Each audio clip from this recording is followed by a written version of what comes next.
안녕하세요. 전국의 교육행정직을 준비하고 계시는 수험생 여러분. 여러분의 교육학을 책임지고 있는 지아쌤입니다.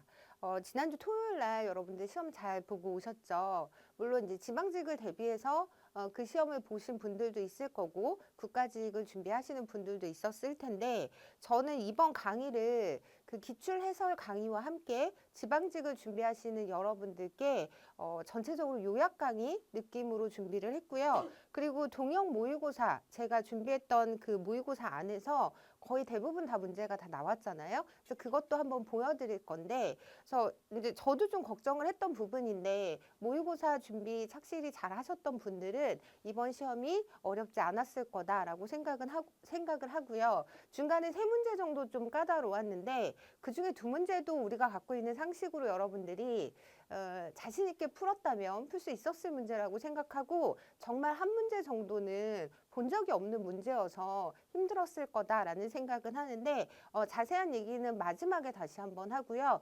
1번부터 시작하도록 하겠습니다.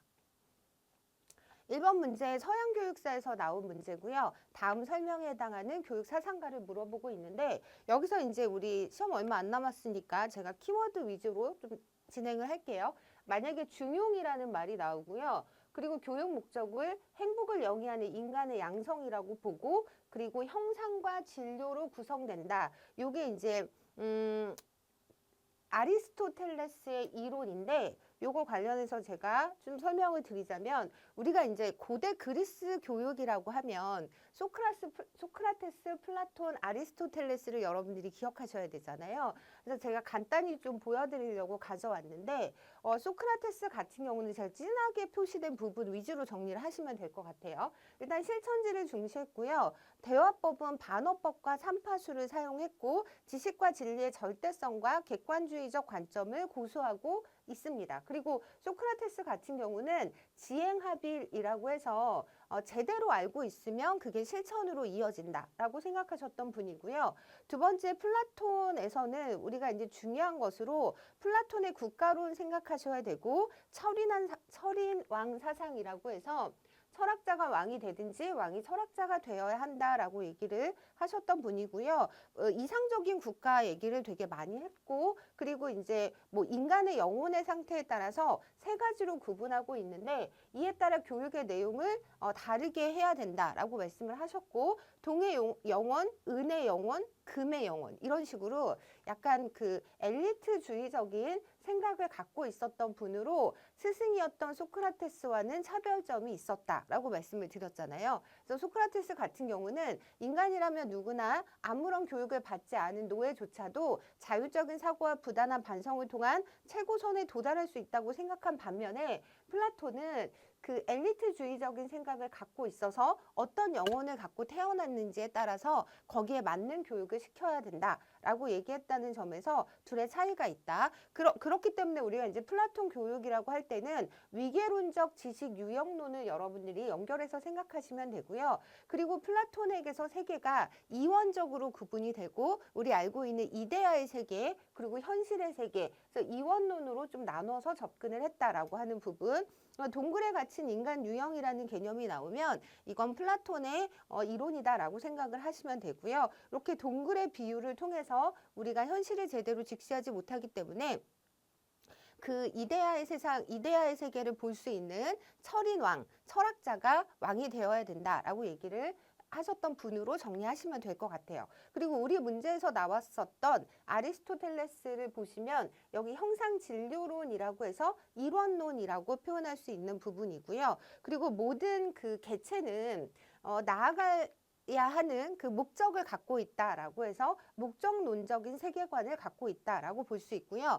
교육적 이상형으로 시민이라는 것을 이제 규정을 했는데 인간은 시민이 되기 위해서 태어났다라고 말을 했고 여기 중용의 덕이라고 하면 이걸 여러분들이 아리스토텔레스의 키워드로 잡으시면 될 것 같아요. 그리고 교육의 궁극적인 목적은 사람들로 하여금 행복한 삶을 살도록 하는 것이었고 그러면서 이제 이론적 지식을 가르치는 자유교육을 중시하는데 시민은 자유교육을 받고요. 시민이 아닌 사람들은 직업교육을 받도록 해야 한다라고 주장했던 분으로 정리하시면 좋을 것 같아요. 그리고 아까 제가 그 지행합일에 기초한 주지주의를 소크라테스의 실천지를 말씀드리면서 이제 보여드렸는데 거기에 반해서 아리스토텔레스는 그걸 부정한 건 아니지만 습관을 이제 한편으로 되게 중요하게 생각하셨거든요. 그래서 이걸 이제 우리가 주의주의라고 말할 수 있는데 의지나 욕구를 강조하면서 현실적인 접근을 해요. 그래서 이런 것들을 위해서 우리가 습관을 형성하는 것이 중요하다라는 부분에 있어서 여러분들이 습관도 키워드로 아리스토텔레스를 이해하실 때 가져가시면 좋을 것 같아요. 그래서 이렇게 해서 제가 고대 그리스 철학을 우리가 얘기할 때 가장 문제에 많이 출제되는 세 분에 대해서 정리를 해드렸는데 진하게 되어 있는 키워드 위주로 한 번 더 점검하시면 좋을 것 같습니다. 2번으로 넘어가면 역시 교육 철학에서 나온 문제였는데 다음 설명에 해당하는 교육 사조를 물어보고 있고요. 여기서 가장 중요한 키워드는 뭐 고전을 읽어야 한다거나 시공간을 초월하는 영원한 진리를 학습해야 한다. 이렇게 나와 있으면 여러분들 항존주의를 선택하셔야 되는 문제고요. 이거 제가 이제 동형 모의고사에서 많이 다뤘던 문제인데 그 중에 한 문제를 좀 가져와 봤어요. 보시면 그 12회에 나왔던 문제인데 교육 철학 사조와 그 내용으로 옳지 않은 것은 이라고 물어보고 있고요. 여기서 지금 답이 이렇게 바꿔놓으면 본질주의가 이제 잘못된 답이었어요. 그래서 답은 2번이었는데 보시면 이제 나머지는 다 맞는 거잖아요. 그래서 한번 정리를 하자면 분석적 교육 철학은 교육적 언어의 의미를 분석하고 교육적 개념을 명료화하는 데 초점을 두었다. 이거 맞는 내용이고요. 본질주의는 인류의 전통과 문화유산을 소중히 여기며 교육을 통해 문화의 주요 요소들을 다음 세대에 전달할 것을 강조하는 게 본질주의. 그리고 항존주의는 미국 사회의 진보주의 교육운동을 비판하며 등장한 보수적인 교육 철학 이념이다.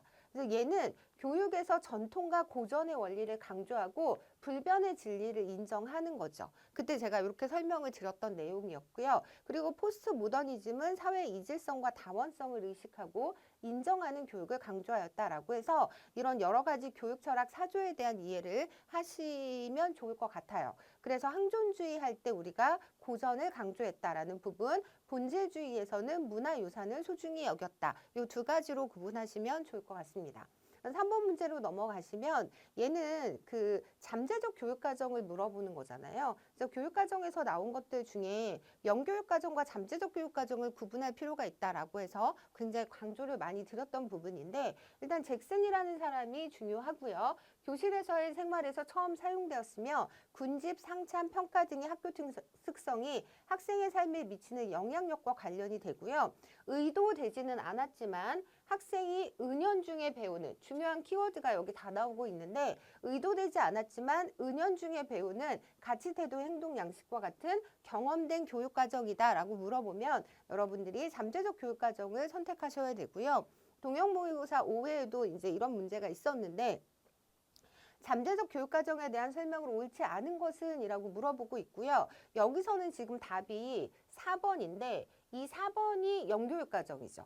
배울 만한 가치가 있음에도 불구하고 여기가 중요하다고 말씀을 드렸어요. 배울 만한 가치가 있음에도 교육과정에서 빠져있는 교육 내용을 우리가 영교육과정이라고 하고요. 그리고 1, 2, 3 세 가지는 잠재적 교육과정을 정리한 내용인데 여기 내용 보시면 의도되거나 계획되지 않았는데도 아동들에게 이루어진 모든 종류의 학습 경험을 가리키고요. 그리고 학교의 물리적 조건, 행정조직, 사회심리 상황 등의 환경에 기인하는 것도 맞고요. 학교의 문화 풍토를 중시하고 은연중에 가지게 되는 경험을 말한다. 이게 이제 잠재적 교육과정을 잘 설명하고 있는 내용이어서 정리하시면 좋을 것 같습니다. 그리고 4번으로 넘어가면 이번 시험의 특징이 교수학습 이론 및 교육공학에서 세 문제가 출제가 됐고요. 이거는 작년, 재작년부터 좀 이어져 온 어떤 추세라고 생각이 돼요. 예전에는 한 문제 정도 나오다가 최근에 많이 나오고 있는 영역이어서 여러분들이 이 부분에도 신경을 좀 많이 쓰셔야 되겠다라는 생각이 들어요. 그래서 보시면 학생은 교실 수업 전에 온라인 자료를 통해 학습을 하고 교실 수업에서는 교실 전 수업에서 해결하지 못한 과제나 문제를 교사와의 심화학습 활동, 동료 학생과의 상호작용 등을 통해 해결하는 교육 방법, 여러분들 플립 러닝 쉽게 고르셨을 거라고 생각을 하고요. 요거 관련해서 좀 문제를 보자면 제가 이렇게 물어봤거든요. 그래서 이것도 보면 그 플립 러닝을 물어보는 문제잖아요. 그래서 이렇게 우리가 이제 문제로 풀어봤었기 때문에 어렵지 않게 여러분들이 푸셨을 거라고 생각을 하고, 근데 다른 것들이 좀 중요하잖아요. 만약에 이러닝을 물어본다면 인터넷 네트워크 기술을 바탕으로 하는 거다라고 정리를 하시고요. 다양한 매체를 활용, 시간과 장소의 제약 없이 학습자가 다른 학습자, 교습자, 학습 내용과 활발한 상호작용을 하면서 다양한 학습 경험을 할 수 있도록 지원하는 체제라고 물어보면 여러분들이 이러닝, 저 이러닝의 이가 인터넷 네트워크를 사용한다라는 의미잖아요. 근데 만약에 모빌러티를 강조하는 앱러닝을 물어본다면 무선의 매체들을 활용한 교육이다라고 생각을 하시고요. 이 앱러닝 관련해서 중요한 거는 기기의 4가지 C라고 해서 매체 및 콘텐츠의 접근, 정보의 포착과 저장, 반응의 산출, 의사소통 기능 활용을 강조하는 요 4개의 C라고 하는 것도 모바일 러닝과 함께 연결해서 보시면 좋을 것 같아요. 그리고 유러닝이라고 하면 이게 유비쿼터스에서 나온 말이기 때문에 시간, 장소, 환경 등에 구애받지 않고 언제 어디서나 자신이 원하는 학습을 즉각적으로 수행할 수 있는 학습자 중심의 통합적인 학습을 받을 수 있게 하는 시스템을 물어보면 유러닝을 고르시면 돼서 이렇게 그 학습 형태를 이해하시면 좋을 것 같습니다. 그리고 나서 왜 앞에 우리 문제에 보면 정착학습이라는 내용이 나오잖아요. 그래서 정착학습과 관련한 그 학습 이론이 뭐냐면 오스벨의 유의미 학습을 위한 설명식 교수 이론이에요. 이것도 혹시 몰라서 제가 설명을 좀 드리자면 오스벨의 유의미 수용학습 이론에 따라 수업을 하고자 한다. 가나다에 들어갈 내용을 바르게 짝지은 것은? 이라고 물어보고 있는데 박 교사가 학생들에게 먼저 수업 목표를 명확히 제시하고 수업 내용을 쉽게 이해하도록 하기 위해 수업 내용을 포괄하는 예를 선행 조직자로 제시를 합니다. 그러면 이 박 교사가 이 선행 조직자가 학생들의 인지구조 내에서 새로운 학습 내용을 포섭해서 의미 있는 수용학습이 이루어지도록 촉진할 것이라고 기대를 했고요. 그 이유는 수업 내용을 학습하기 전에 수업 내용에 관한 포괄적인 예를 제시하면 그것이 정착 지식의 역할을 수행해서 학습의 정교화를 촉진할 것이기 때문이다. 이 문제가 오스벨의 유의미 학습을 위한 설명식 수업을 잘 나타내고 있는 문제거든요. 그래서 이걸 가지고 한 번 더 정리하시면 좋을 것 같고, 저는 이제 이게 나올 수도 있다고 생각하기 때문에 같이 보시면 좋을 것 같습니다. 그래서 제가 이제 그림으로 이렇게 보여드렸었잖아요. 그래서 보면 그 새로운 학습이 들어가면 학습자의 그 인지 구조 안에 정착 지식이라는 게 있어서 이게 활성화되면서 의미 구성을 하고요. 인지 구조가 성숙되는 이런 과정을 이제 오스벨의 유의미 학습의 과정이라고 보시면 되는데, 이때 이 정착 지식이 포섭자의 역할을 하는 거고요. 학습을 이 이론에서는 포섭이라고 규정하고 있다라는 부분에서 이 포섭이라든가 정착 지식, 선행 그 학습 그 관련해서 여러분들이 키워드로 기억하시면 좋을 것 같습니다. 그래서 학습을 포섭으로 규정하는데 먼저 학습된 선행 지식들은 다음에 학습될 지식의 포섭자 역할을 하고요. 여기에서 포섭이란 학습자의 인지 구조에 이미 존재하고 있는 개념이 새로운 개념이나 아이디어를 흡수해서 인지 구조에 정착시키는 작용이다 라고 해서 정리하시면 될 것 같아요. 그리고 나서 이제 다음 설명에 해당하는 교수학습 모형을 물어보고 있는데, 이게 우리 문제에 제가 문제를 여기다가 안 보여드렸는데 그 우리 4번 문제에 그 물어보고 있는 내용 관련해서 제가 이거를 이제 보여드린 건데 그 문제를 빼먹었네요. 일단 보시면 그 단기간에 독해 교육의 성과를 얻는데 유용한 것으로 보고된 구성주의적 교수학습 모형이다. 학생들의 읽기와 듣기, 이해력 향상을 위한 4가지 핵심 전략으로 요약, 질문, 명료와 예언 등을 제시하였다라고 제시가 되면 여러분들이 상보적 교수 모형이라고 생각을 하시면 되고요. 그리고 이제 상황적 수업 같은 거는 뭐냐면 학생에게 가르칠 지식이나 기능을 실제 사용되는 상황이나 맥락과 함께 제시하고 현실 상황에서 일어날 수 있는 구체적이고 다양한 사례를 사용해서 학습자가 능동적으로 참여하면서 자신의 기존 지식과 새로운 지식을 연결시켜 문제를 해결하도록 유도하는 게 이번에 나와 있는 상황적 수업에 대한 설명이고요. 3번 인지적 도제학습 모형은 학습자가 학습 공동체의 한 구성원이 되기 위해 전문가로부터 일정한 지식과 기술을 전수받는 과정.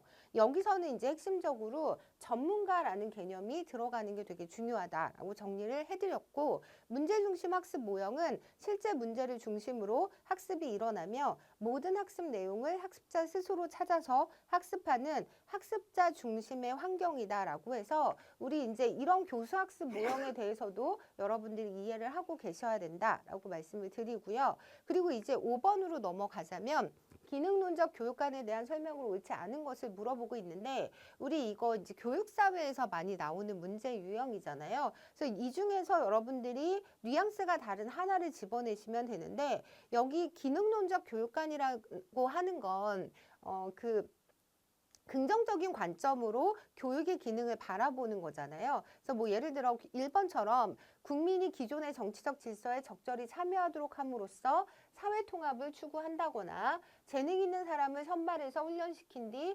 적재적소에 배치 충원하는 합리적 기재, 학교는 아동에게 필요한 가치 규범 등을 내면화시켜 사회에게 원만하게 적응하도록 도와주는 사회화 기능을 한다. 요건 다 긍정적인 관점에서 바라보는 거에 비해서 4번을 보시면 지배계급이라는 표현이 나오고 재생산이라는 개념이 나오잖아요. 그럼 이러면 이 하나를 골라내시면 되는 문제였고요. 그래서 5번에는 4번이 답이었습니다. 그래서 이런 문제는 뭐 모의고사에서도 많이 다뤄봤었는데, 기능주의 관점에서 학교 교육을 설명하는 내용으로 옳지 않은 것은 이라고 물어보고 있는데, 여기서도 보시면 지배집단의 신념과 가치를 보편적 가치로 내면화시킨다라는 표현, 지배집단이라는 표현이 들어가 있으면 얘는 갈등론적 관점의 그 이론이다라고 생각을 하자고 말씀을 드렸고, 이 문제도 마찬가지로 기능론적 설명으로만 묶인 것은 이라고 되어 있는데, 긍정적인 관점으로 보기 때문에 뭐 기억이라든가 아니면 뭐 리을 같은 경우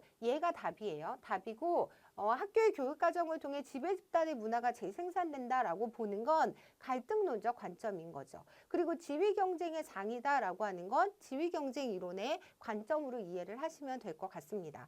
6번 문제 한국 교육사에서 나왔던 문제인데, 제가 이제 관학사학 이거 되게 중요하다라고 말씀을 드렸잖아요. 그래서 고려시대의 관학만을 모두 고르면이라고 해서 여러분들이 일단 서당은 민간교육기관이라고 생각을 하셔야 되고요. 그리고 이제 서원도 얘도 사학이었다라고 이해를 하셔야 되기 때문에 기억과 리을이 답이었던 문제였어요. 그런데 이제 이거 관련해서 제가 이제 모의고사를 좀 보자면, 제가 테마를 기억하는 게 되게 중요하다. 테마별 기출 뽀개기에서도 강조드렸던 부분인데, 보시면 물론 조선시대의 관학체계이긴 하지만 성균관 학당, 이게 이제 고려시대의 오부학당이 조선시대의 사부학당으로 이어진 거잖아요. 그리고 향교라고 하는 관학체계, 특히 얘는 사학이라고도 부르는데, 이때 사라는 건 요 사자를 가리키는 거기 때문에 개인이 세운 사학하고는 좀 구별하자라고 말씀을 드렸고, 이 사학하고는 다른 개념이다라고 말씀을 드렸잖아요. 그래서 조선시대의 사학체계에 서원하고 서당이었기 때문에 앞에서 나왔던 보기에 있는 서원이 해당되지 않는다라는 거를 이해하셨을 거고요. 이 문제를 좀 풀어보자면, 다음에 교육기관 중 관학이 아닌 것은 이라고 했을 때 정당이 답이었던 문제였습니다.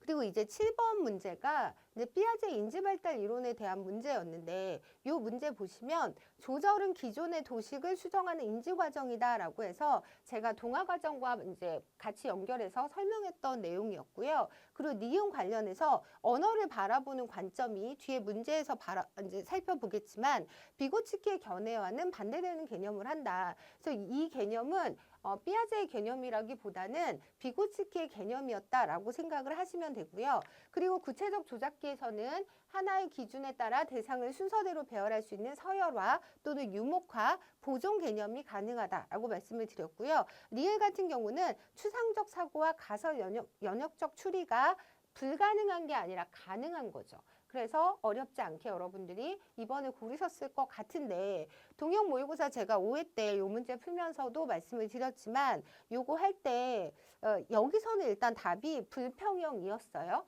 근데 요거보다는 제가 요거 설명하면서 이렇게 말씀드렸잖아요. 아이가 이렇게 새는 하늘에 날아다니는 여러 크기의 동물이야 라고 해서 비행기를 보고 동화라는 과정을 거쳐서 엄마 하늘에 새가 날아가라고 얘기를 할 때 엄마가 새가 아니라 과학자가 만든 비행기야라고 얘기를 해주면 그 얘기를 가지고 이제 조절 과정을 거쳐서 저게 새가 아니라 비행기구나라고 이해를 하게 되는 요 과정을 보여드렸잖아요. 그래서 조절을 그렇게 이해하시면 될 것 같고요. 그 다음에 발달 이론을 제안한 학자와 그의 관점에 대한 설명을 옳지 않은 것은 이라는 요 동형 모의고사 7회 문제 때 보시면 여기 비고츠키 얘기가 나오고 그리고 4번이 비고츠키 얘기였죠.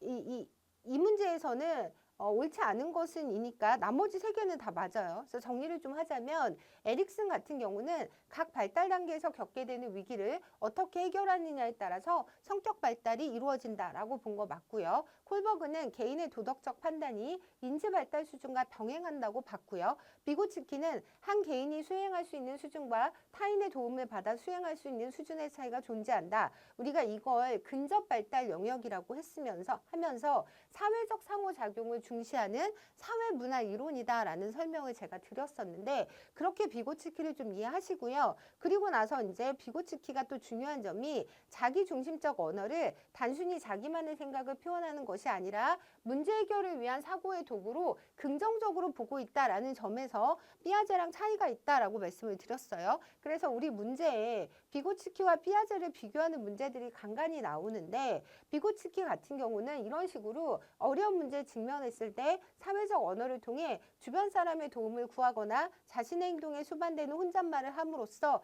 문제를 해결하고자 노력한다라고 보고 그렇기 때문에 언어를 굉장히 긍정적이고 꼭 필요한 것으로 본 거죠. 근데 이거는 제가 비고츠키의 인지발달 이론이 사회문화 이론이다라고 말씀을 드렸잖아요. 그럼 사회적 상호작용을 하는 데 있어서 언어가 되게 중요한 매개가 되기 때문에 언어를 중시할 수밖에 없는 이론적인 특성을 갖는다라고도 말씀을 드렸어요. 그리고 얘는 피아제랑 비고츠키를 이제 구분하는 건데 가장 큰 특징 중에 하나가 학습과 발달의 관계에서 피아제는 발달을 중시했어요.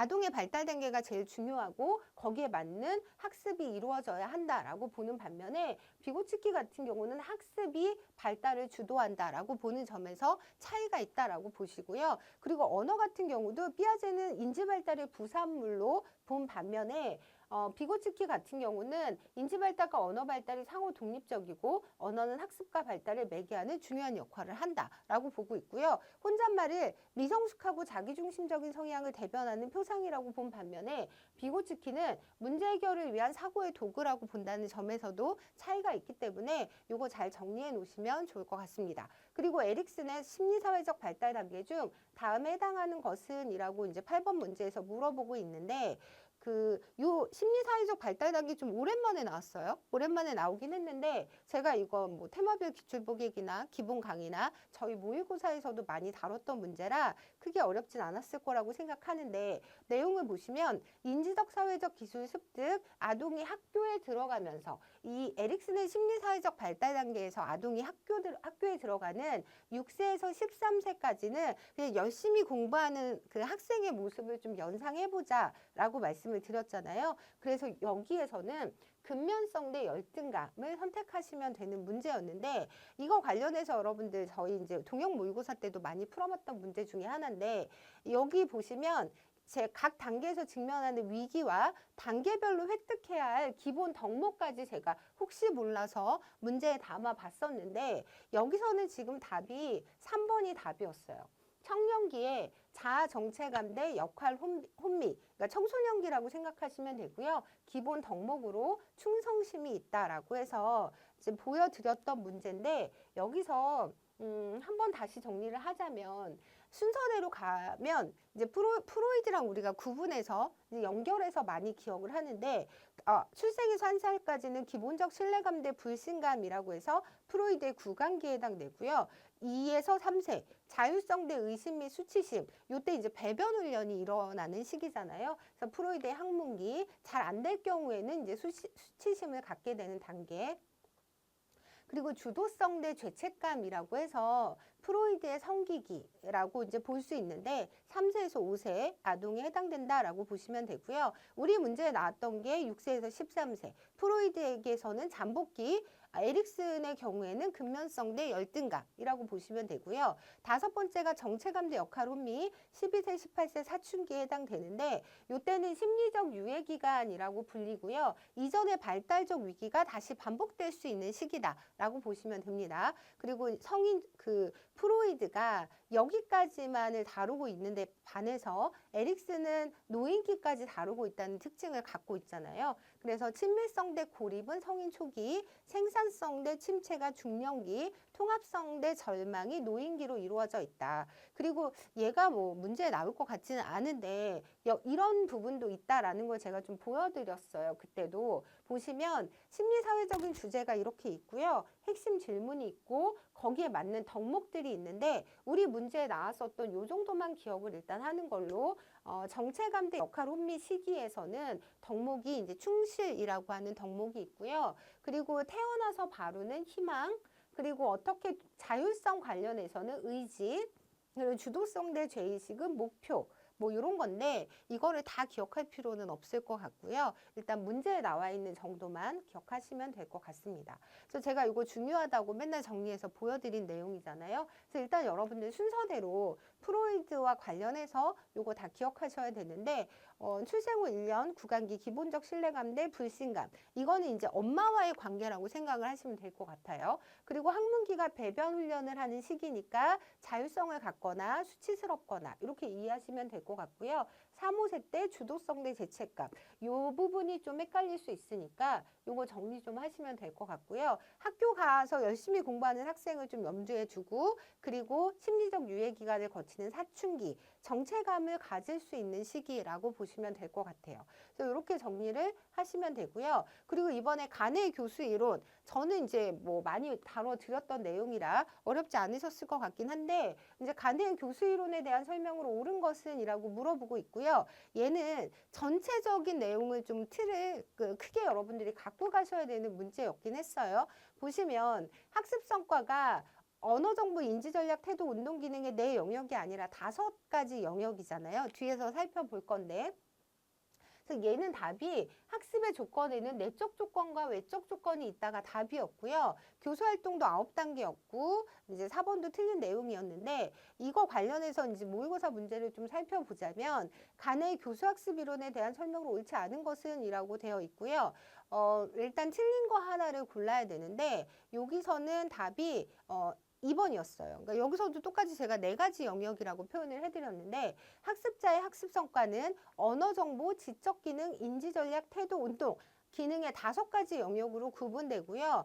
여기서 이제 지적 기능은 방법에 관한 지식, 적용할 수 있는지의 여부와 관련되는 부분, 그리고 언어 정보는 기억의 문제다라고 말씀을 드렸던 것도 구분하시면 좋을 것 같고, 나머지 좀 정리해 보자면 수업 목표는 수업의 본질이나 내용을 말하는 것이 아니라 학습자의 수업 결과로 획득되는 능력을 말하는 거고요. 행동주의와 인지주의를 통합한 이론으로 정보처리 이론의 관점을 반영하고 있다. 정보처리 이론이 인지주의 이론인 거잖아요. 그래서 이 관점을 반영하고 있다. 학습의 외적 조건은 학습자 주위의 수업 사상을 통해 학습자의 내적 과정을 지원해주는 다양한 방법이다라고 해서 내적 과정과 외적 조건을 중시한 개념이다라고 간의 학습 이론을 정리를 하시면 좋을 것 같아요. 그래서 이 문제도 보시면 옳은 것만을 보기에서 모두 고르시오라고 해서 얘는 3개가 다 같은 옳은 내용이에요.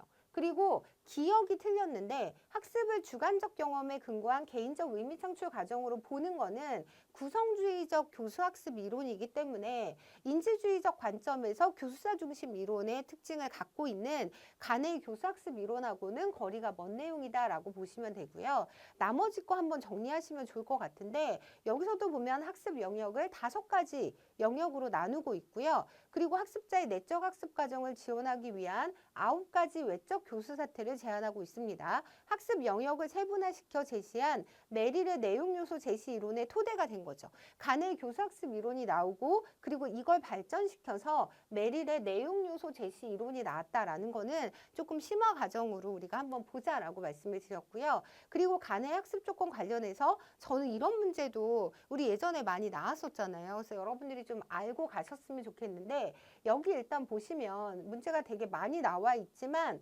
부호화를 촉진하기 위해라는 표현이 있잖아요. 그러니까 우리가 이제 부호화라는 말이 나오면 그때 여러분들 학습 안내 제시하기를 선택하자라고 제가 말씀을 드렸어요. 뒤에서 한 번 더 보여드릴 거예요. 그리고 나서 나 같은 경우는 뭐냐면 학생이 다항식 덧셈의 각 단계를 밟아 놀이공원 입장료를 계산하도록 하는 거죠. 그럼 이거는 수행을 유도하는 거잖아요. 그리고 마지막에 다항식 덧셈 절차를 노트에 적어가며 복습하고 배운 것을 다양한 형태의 다양식 덧셈 문제 일반화시키도록 하는 거니까 이게 답이 4번이었는데 저는 이런 문제가 좀 좋을 것 같아요. 그래서 이런 문제 푸시면서 각 단계를 좀 정리하시면 좋을 것 같은데 이게 이제 9가지 단계잖아요.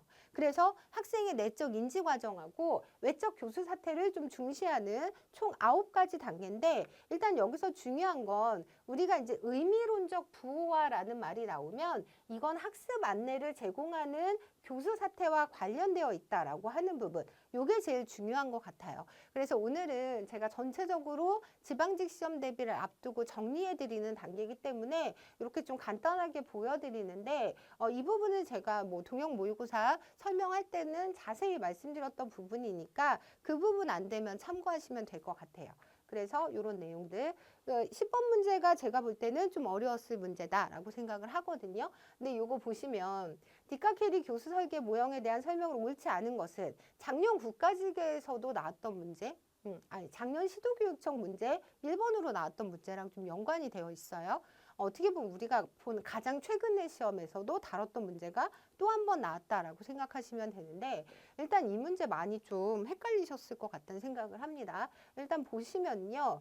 그 교수 분석 단계에서는 일단 여러분들이 문제를 보실 때 교수 분석, 수업 분석 이거는 좀 같은 개념이라고 이해를 하시고요. 그러니까 교수 분석이나 수업 분석이나 어쨌든 수업 분석 단계에서는 학습자가 학습해야 하는 하위 기능들을 분석해야겠죠.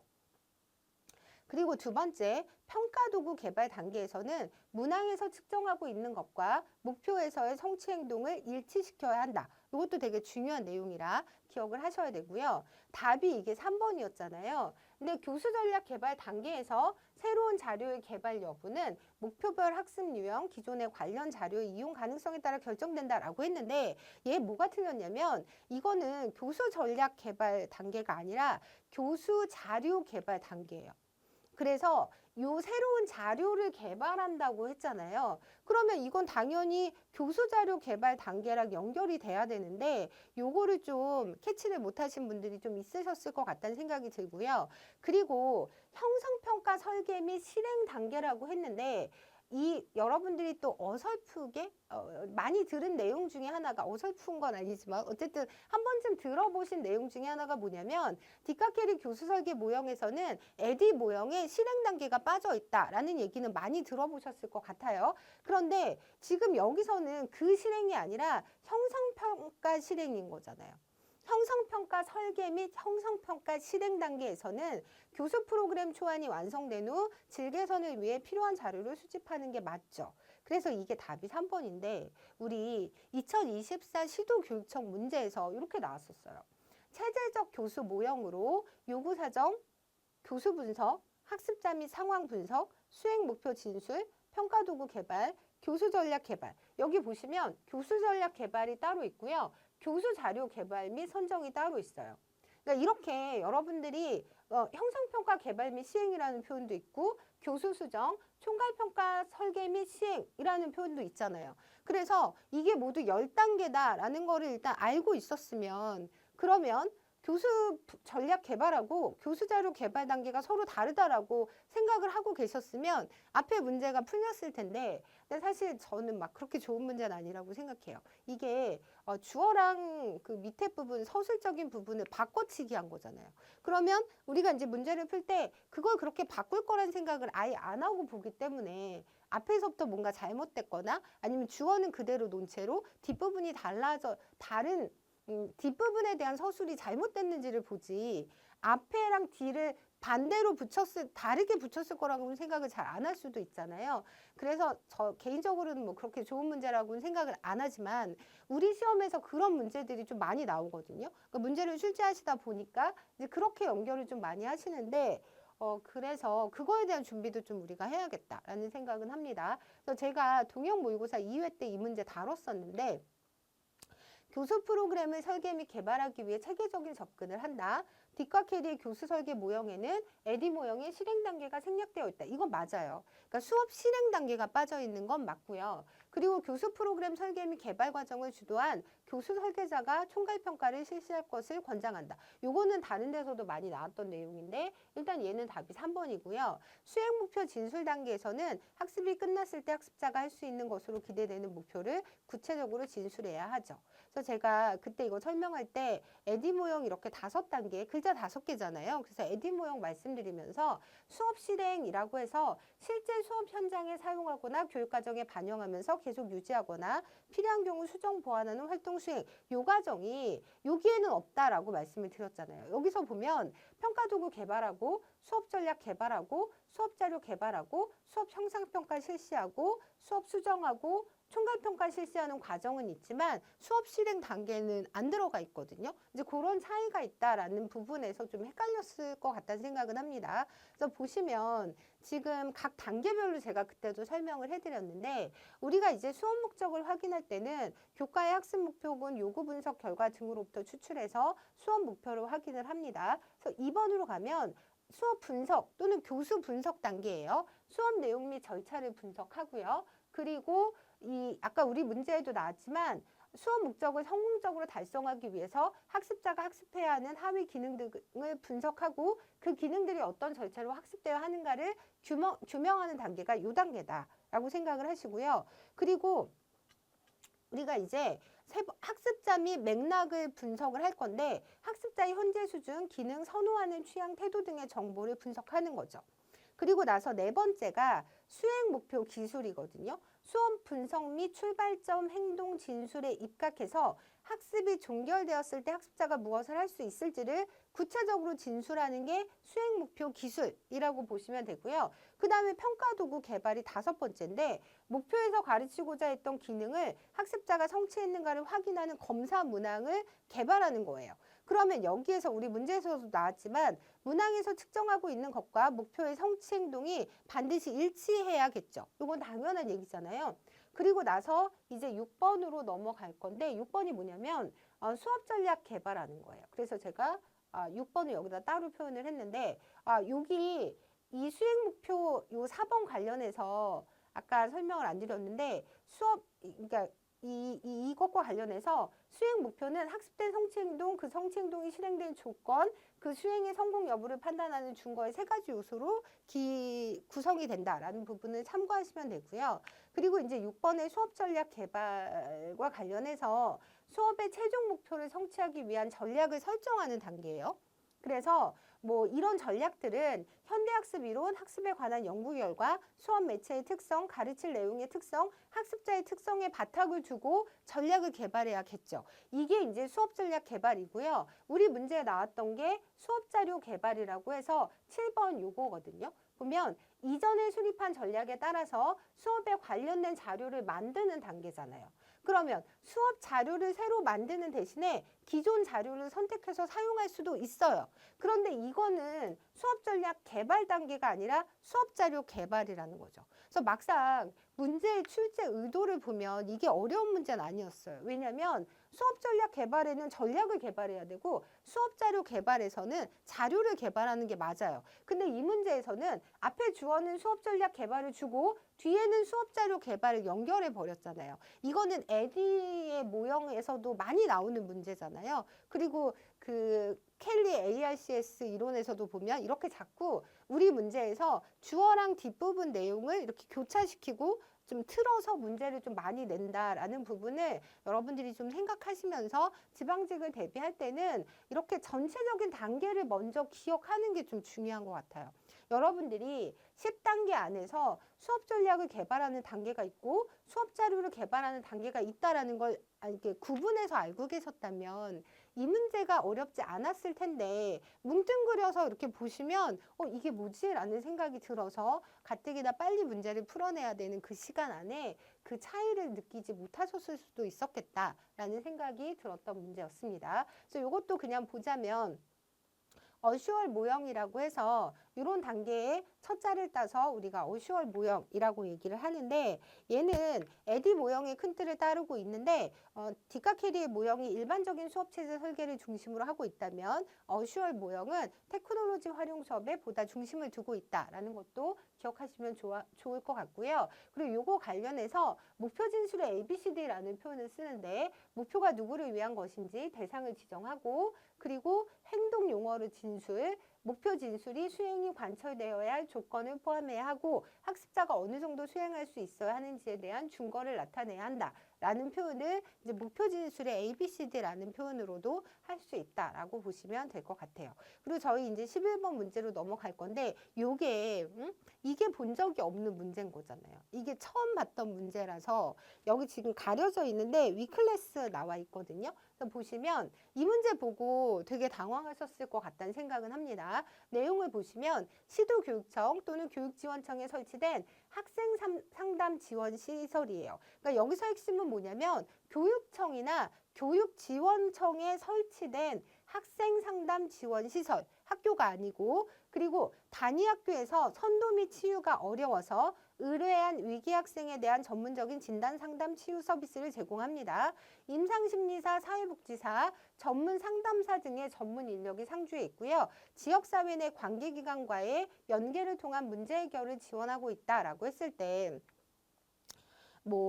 어떤 분들은 위센터가 있고 위클래스가 있으니까 그래도 위센터거나 위클래스이지 않을까라는 생각을 해서 위센터를 선택하셨을 수도 있고요. 그럼 맞으셨을 테고 아니면 이게 되게 어렵게 느껴지셨을 수도 있는데 이번에 좀 정리를 하자면 일단 얘는 뭐냐면 위 프로젝트라고 해서 학교 교육청 지역사회가 연계해서 학생들의 건강하고 즐거운 학교 생활을 지원하는 다중의 통합 지원 서비스망이고요. 학교에는 위 클래스가 있어요. 그리고 교육지원청에 위센터가 있다라고 정리를 하시면 될 것 같아요. 그래서 제가 항상 못 푸는 문제 한 문제 있을 수도 있다고 말씀을 드리잖아요. 근데 그 한 문제가 나도 어렵고 다른 사람들도 어려울 수 있는데 그 한 문제를 풀자고 우리가 너무 방대하게 접근할 수는 없는 거니까 이런 문제가 나와서 다행히 위센터 위클래스 중에 하나 골라서 위센터로 맞히면 다행인 거고 만약에 이 문제 틀렸으면 이건 틀릴 수밖에 없는 거죠. 그래서 한 문제 정도 우리가 버리고 갈 수도 있다라고 말씀드렸던 부분. 네, 그래서 너무 속상해 안 하셨으면 좋겠는데 일단 이런 내용들이 있다라고 해서 정리를 좀 하고요. 그리고 이제 청소년 상담 복지센터는 그 청소년 상담을 이제 위주로 하는 그런 어떤 센터라고 생각하시면 되고 얘는 시도교육청이나 학교에 있는 게 아니라 별도의 곳에 서울시 청소년 상담복지센터 이렇게 존재하고 있는 거고요. 그리고 여기 청소년 쉼터는 여기 나와 있는 내용대로 가정해체, 양육기능의 상실 등으로 가정에서 필요한 보호를 받지 못하는 청소년들에게 의식주를 제공하는 공간이다 라고 이해를 하시면 될 것 같아요. 그리고 나서 이것도 이제 보면 학교에는 위클래스 8,000여 개가 있고요. 교육지원청에 위센터가 있고 교육청에 위스쿨 이런 게 있다라고 하는 부분 한번 보시면 좋을 것 같습니다. 그리고 이제 저희 12번으로 넘어갈 건데 교육행정의 원리에 대한 설명으로 옳은 것만을 모두 고르시오라고 해서 제가 자주 독립이라고 말씀을 드렸고 자주 독립이잖아요. 그리고 효율성은 가장 능률적인 방법으로 최대 목표를 달성해야 한다. 그래서 일단 답은 기억과 니은이 맞고요. 그리고 디귿과 리을이 틀린 내용인데 요거 관련해서는 제가 뒤에서 보여드릴게요. 교육행정의 원리에 대한 설명으로 옳은 것은 이라고 물어보고 있는데 여기서 지금 제가 다 이렇게 고쳐서 말씀을 드리자면 안전성의 원리는 교육정책을 일관되고 지속적으로 추진해야 한다는 것이다 라고 정리를 하시면 되고요. 적응성의 원리는 끊임없는 사회 변화에 능동적인 대처로 변화를 주도하고 조절하는 능력이 요구되는 걸 적응성의 원리라고 하고 제가 민주성은 참여 반영이라는 키워드로 가자고 말씀을 드렸잖아요. 그래서 여기 보시면 반영하고 참여하는 건 민주성, 자주성은 독립적이어야 된다라고 말씀을 드렸어요. 그래서 여기 뭐 자주적으로 설정한다라는 표현이 있는데 자주 독립, 민주는 참여 반영을 키워드로 정리하자라고 말씀드렸던 문제고요. 메이오와 레슬리스 버거에 의해 수행된 호손 실험이 계기가 돼서 등장했고요. 교육행정의 민주화에 공헌한 이론은 이거는 뭐 인간관계론 여러분들 쉽게 푸셨을 것 같은데 이것도 제가 동형 모의고사 9회에서 보면 이제 문제를 출제를 했던 내용인데 요거 내용 보시면 근로자를 대상으로 수행한 작업 능률 향상에 대한 연구를 통해 알게 된 사실은 무엇인가 라고 해서 그 인간관계론을 설명하고 있는 그 내용을 여러분들이 찾으시면 되는데 이거 하면서 제가 전체 그 행정 관련해서 이론을 좀 정리하자라고 말씀을 드렸잖아요. 1번 같은 경우는 우리가 이제 행정과정론, 행정관리론이라고 얘기할 수 있는 부분이고요. 그리고 2번이 답이죠.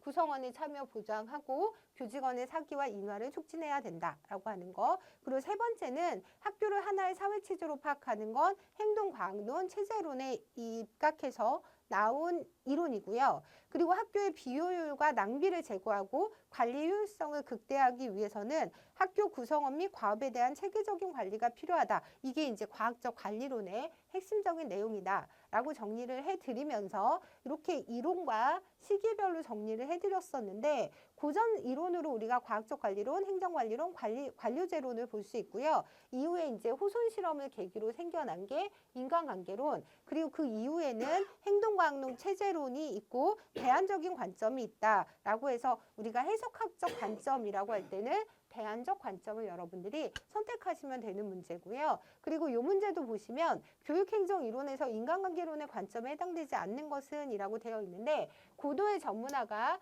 작업 집단을 가장 효율적인 조직으로 이끈다라고 하는 것은 과학적 관리론의 입장이었기 때문에 선택하시면 되는 문제였고요. 그리고 이제 14번 문제를 보시면 교육비 분류에서 공교육비에 포함되는 것만을 모두 고르라고 했는데 우리 공교육비가 뭐냐면 공공의 회계 절차를 거치는 것을 얘기하는 거잖아요. 그래서 학교 법인의 교육활동비라든가 수업료 같은 경우는 공공회계를 거치기 때문에 답이 1번이었던 문제였고요. 이 문제 우리 많이 풀었었는데 여기서도 보시면 공교육비에 해당되는 것을 모두 고르시오라고 되어 있는데 여기서 학용품을 사기 위해 지출하는 비용을 제외한 기억, 니은, 리을, 미음이 답이었던 문제였죠. 이거 다 기억하실 거라고 생각하고요. 그리고 15번 문제도 제가 엄청 강조했던 부분이고 제가 평생교육법 자체가 23년 이후에 개정이 됐던 부분 영역 자체가 하나 더 추가됐잖아요. 그래서 되게 강조했던 부분이라서 어렵지 않으셨을 것 같은데 답이 1번이었죠. 평생교육이란 학교의 정규교육과정을 포함한이 아니라 제외한 학력 보완교육, 성인 문해교육, 시민참여교육 등 다양한 형태의 교육활동을 말한다라고 되어 있고요. 여러분들 요 밑에 것들도 이번에 시험에 나왔던 내용이 바뀌어서 다음번 시험에 나올 수 있기 때문에 꼼꼼히 읽어보셔야 됩니다. 그래서 요 내용 다시 한번 체크하고 넘어가시면 좋을 것 같고요. 그래서 동형 모의고사 문제 보시면 평생교육법에서 정의하는 평생교육의 범위로 가장 적절한 것은 물어보고 있는데 여기서도 제가 학교의 정규 교육과정을 제외한이라고 말씀을 드렸고요. 그 다음에 답이 3번이었던 거죠. 그러면서 조직적인 교육활동이다라는 부분도 좀 신경 써서 보자라고 말씀을 드렸고요.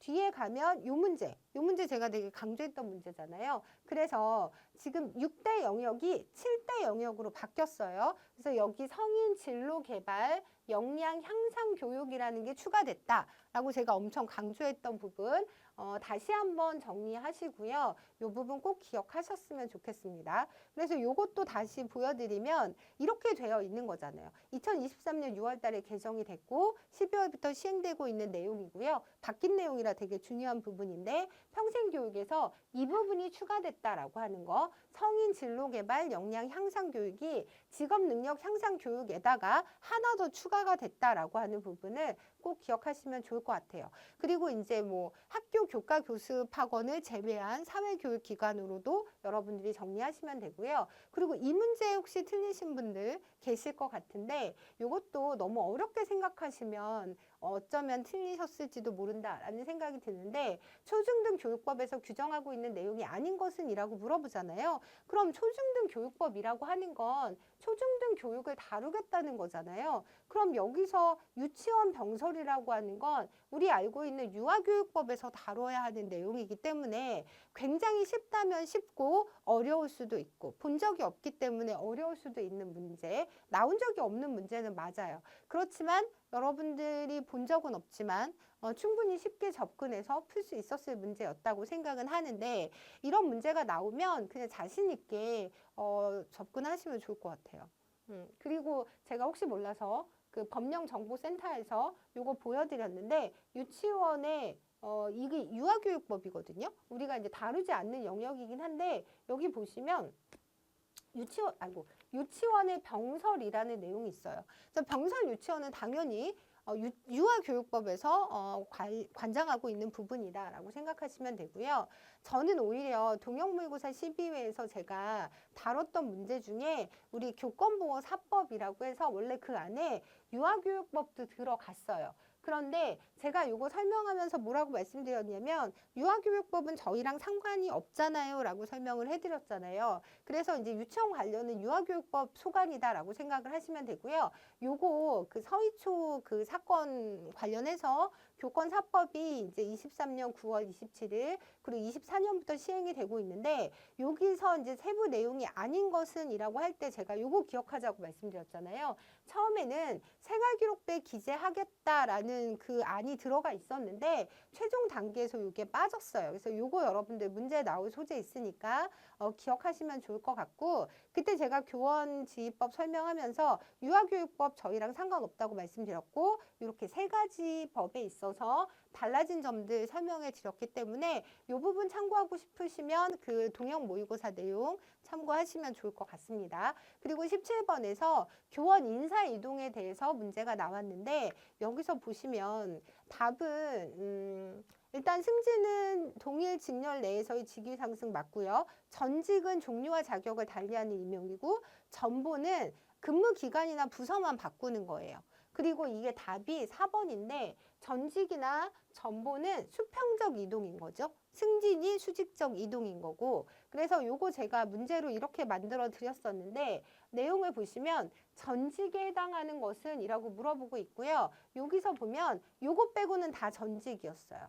그러니까 교장이 인근 고등학교 교장 그러니까 중학교 교장이 인근 고등학교 교장으로 이동하는 건 전보고 나머지 경우는 모두 그러니까 그 전직에 해당되는 거다라고 말씀을 드렸거든요. 그래서 요런 문제를 통해서도 우리가 전직과 전보의 개념을 이해하시면 좋을 것 같아요. 그러니까 전보는 그러니까 예를 들어 뭐 교육청에 있다가 학교로 가면 전직에 해당되는 건데 같은 학교, 근데 여기서 뭐 초등학교에서 중학교로 가는 거 역시 전직에 해당된다라고 하는 부분 설명해 드렸던 내용이고요. 요 부분도 한번 읽어보시면 좋을 것 같습니다. 네, 그리고 18번 문제, 교육사회 인간자본론의 관점을 물어보고 있는데 우리가 이제 인간자본론이라고 하면 이런 개념들이 들어가야 되는 거죠. 수익률을 높이는 중요한 요인이다 라고 보는 게 인간자본론의 개념이다 라고 보시면 되고요. 요거는 뭐 그렇게 어렵지 않았을 문제였다고 생각이 되고요. 동형 모의고사 한번 보자면 여기서도 지금 기억이 인간자본론이에요. 교육을 통해 지식과 기술을 갖추게 될 때 생산성이 향상된다는 건 수익률이 높다는 거잖아요. 이런 걸 우리가 인간자본론이라는 표현을 쓴다라고 보시면 될 것 같고요. 그리고 나서 니은 같은 경우는 구조기능론, 합리적 인과관계가 있다고 보기 때문에 구조기능론적 관점이고 여기 계층 경쟁론, 지위 경쟁론은 디귿과 리을이 해당된다라고 보시면 될 것 같습니다.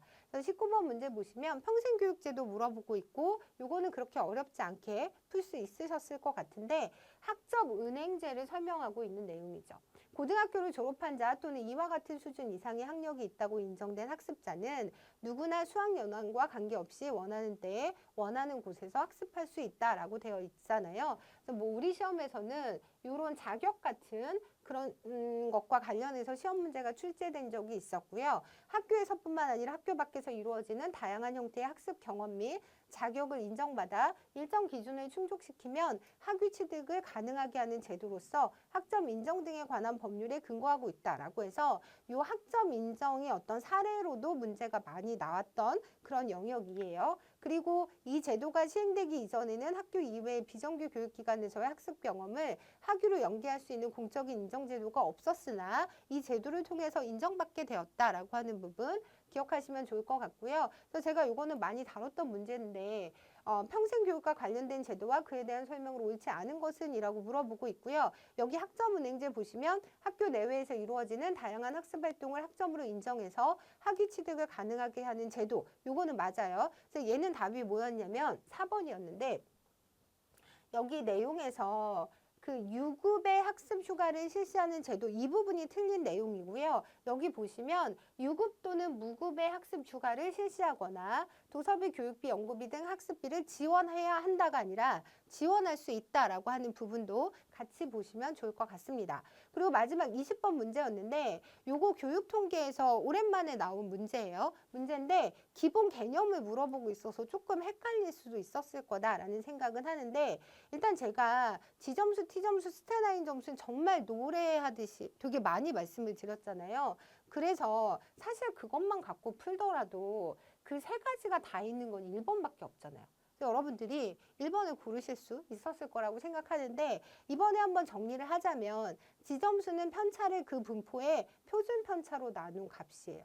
그래서 이 G점수 구할 때 여기에 표준 편차가 있고 그 다음에 원점수에서 평균으로 빼잖아요. 이걸 우리가 편차라고 하는데 평균과의 차이 그리고 걔를 표준 편차로 나눈 값을 지점수 그리고 지점수가 마이너스나 소수점이 나오다 보니까 이 지점수에다가 50 더하기 10 지점수 이렇게 해서 좀 보기 편한 값으로 바꾼 게 T점수 그리고 평균을 5, 요거 좀 낯설으셨을 수도 있지만 제가 설명했던 내용인데 평균을 5, 표준 편차를 2로 표준화한 점수가 스테나인 점수다라고 하는 부분까지 정리하시면 좋을 것 같고요. 이거 제가 그 동영모의고사 7회 때도 자세히 설명해 드렸었는데 여기 그 해설에 보면 제가 이렇게 설명해 드린 내용이 있어요. 그래서 요거 한번 보시면 좋을 것 같고요. 그리고 이렇게 그 정규 분포에 의한 퍼센타일을 여러분들이 기억하셔야 되는데 다른 건 몰라도 평균 0을 기준으로 해서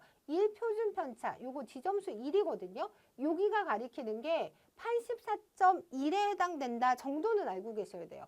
그래서 여기가 84% 여서 답이 2번이었던 문제였거든요. 이 정도는 여러분들이 꼭 갖고 가셔야 되는 개념이다 라고 말씀을 드리고요. 지금까지 제가 이제 전체적으로 국가직 교육학개론 출제 문항에 대해서 설명을 해드렸는데 보시면 분석을 이제 제가 이렇게 영역별로 좀 나눠봤어요. 나눠봤는데 이쪽이 뭐냐면 얘는 2024년도 국가직 교육학개론 그 출제 문항의 영역이라고 보시면 돼요. 그러면 보통 교육철학에서 한두 문제, 교육사에서 한 문제, 교육심리평가에서 5문제 나오던 게 이번에 4문제로 좀 줄었고요. 그리고 교육행정은 똑같이 5문제, 교육사회에서도 마찬가지로 4문제. 2문제씩 나왔다고 보시면 되고 특이점이 이제 교수학습 이론 및 교육공학에서 3문제가 출제됐다라고 하는 부분 그리고 교육과정에서 잠재적 교육과정 1문제만 나와서 2022 개정 교육과정 문제는 이번에 나오지 않았다. 그리고 교육행정 관련해서 교육법 관련해서 초중등 교육법 문제가 나오긴 했지만 뭐 지방교육자치제도, 지방교육재정제도 이런 부분에 대한 문제는 이번에 나오지 않았다는 게 좀 특이한 점이고요. 전체적으로 보면 제가 느끼기에는 어떤 세부적인 내용을 기억하기보다는 굉장히 굵직굵직하고 큼지막한 전체적인 얼개를 갖고 가는 게 이번에도 되게 주요했다라고 생각을 하고요. 그리고 보시면 뭐 위센터라든가 G점수, T점수, 스테나인 점수에 대한 문제 그리고 초중등 교육법, 디카케리의 교수설계 모형 문제가 똑같이 나온 과거의 문제는 없었어요. 그런데 제가 생각할 땐 이 위센터를 빼고는 나머지는 뭐 예전에 다른 문제를 통해서도 특히 이 문제는 뭐 예전에 많이 나왔던 문제이기도 하고 초중등 교육법은 당연히 초중등 교육에 관한 부분을 다루는 문제인 거잖아요. 그래서 이 부분도 그렇게 어렵진 않았고 이 부분이 출제가 안 된 영역은 아니었으나 여러분들이 너무 수박 겉핥기 식으로 공부를 하셨다면 얘가 좀 어려울 수도 있었는데 저는 이 문제를 계기로 여러분들이 전체적인 굵직굵직한 어떤 개요나 특징들을 꼭 갖고 가셔야 되고요. 그리고 자꾸 우리 문제가 난이도가 어려워지더라도 그래도 또 너무 어려우면 안 되니까 이제 출제자가 앞부분과 뒷부분을 이렇게 교차시켜서 문제를 좀 많이 내고 있다라고 하는 부분에 대한 참고를 좀 하시면 좋을 것 같다라는 생각이 들고요. 그래서 뭐 제 느낌으로는 여러분들이 교육학개론 실전 동형 모의고사 열심히 잘 풀어보셨다면 여기서 뭐 특별히 어려웠던 문제, 뭐 위센터라든가 디카케리의 교수 설계 모형 정도를 틀리셨다고 하면 90점 정도를 맞지 않으셨을까라고 하는 게 제 바람이긴 한데, 네, 전체적으로는 이렇게 나왔고요. 그리고 제가 요 뒷부분에 과거의 그 문제의 그 출제 내역, 영역을 좀 보여드리려고 이제 또 같이 붙여왔는데, 보시면 24년도 시도교육청 가장 최근 문제였어요. 이렇게 해서 나온 적이 없었던 문제가 한 3문제 정도 있었고요. 그리고 2024년 국가직에서도 빨갛게 표시된 부분이 처음 나오는 문제였는데 작년 국가직 문제에 비해서는 그래도 올해 문제가 기존 기출에서 좀 많이 나온 문제들이었다. 그러니까 한 2-3문제 빼고는 좀 쉽게 나왔다라고 볼 수 있는 측면도 있었다라고 생각이 되고요. 그리고 예전에 보면 한참 23년도만 해도 이렇게 나온 적이 없는 문제들이 대거 나왔었어요. 그거에 비해서는 25년도 국가직 문제는 기존에 나온 문제들을 최대한 반영해서 기존에 나오던 문제들 안에서 출제가 된 것도 맞는 것 같은데 이제 세 문제를 여러분들이 어떻게 접근하셨을까라는 부분이 좀 궁금하고요. 근데 이제 제 생각은 어떤 문제, 그러니까 여러분들이 자꾸 나오지 않은 문제에 좀 겁을 먹는 경향이 있잖아요. 그래서 문제를 보시다가 처음 본 문제가 나오더라도 그 문제를 여러분들이 풀 수 있다는 생각을 가지고 여러분들이 갖고 있는 상식 그리고 교육학적인 베이스로 충분히 접근할 수 있을 거라는 생각을 하거든요. 그래서 그렇게 푸시고 그리고 그 위센터 위클래스 같은 경우도 어쨌든 출제자의 배려가 좀 보이는 문제잖아요. 그러니까 그 정도는 좀 힌트로 좀 받아들이셔도 될 것 같아요. 이게 수능 문제가 아니기 때문에 엄청 틀리라고 꼬아내는 문제는 좀 안 나오는 경향이 있는 것 같아서 보기에 이제 위센터 위클래스 나오면 그래 둘 중에 하나가 답이겠다라는 생각으로 접근하시는 것도 괜찮을 것 같아요. 그래서 난이도 자체가 그렇게 어렵게 내라고 내는 문제는 아닌 거잖아요. 그래서 자신감을 갖고 이번 시험 좀 못 보셨더라도 여기서 나온 내용들을 참고해서 여러분들 지방직까지 열심히 공부하셔서 지방직 때 다들 좋은 결과를 가지고 여러분들과 다시 만났으면 좋겠다는 생각을 합니다. 수고하셨고요. 지방직 기출 해설 강의 때 다시 만나 뵙도록 하겠습니다. 감사합니다.